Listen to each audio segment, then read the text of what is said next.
Republicans that we talked with today were unwilling to criticize President Trump for his phone call and his search for the votes to put him over the top here in Georgia. 11 Alive's Doug Richards was with Vice President Pence in Milner, Georgia. That is just northwest of Macon today. Republicans here in Milner were mostly stoked to vote in Georgia's runoff election Tuesday. But ask them about that recorded phone call between President Trump and Secretary of State Brad Raffensperger over the weekend, and most seemed inclined to give the president the benefit of the doubt.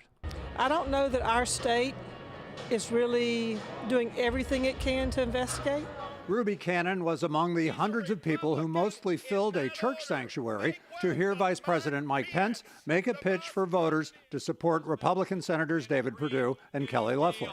Georgia needs two senators that will get in the way of the radical agenda of the Democratic Party.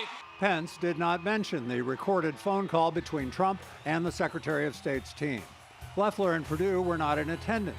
Despite an absence of evidence of widespread voter fraud, Perdue defended the president on Fox News and attacked Secretary Raffensperger. But to have a statewide elected official, regardless of party, tape without disclosing a private conversation with the President of the United States and then leaking it to the press, now is disgusting. But what about the contents of that call? Well, however he said it, Sandra, what he's saying, a lot of people in Georgia, and 75 million Americans, I think, align with him right now. Pence also told the crowd that he expects Georgia's ballots and drop boxes to be secure in Tuesday's runoff, with the eyes of the country watching.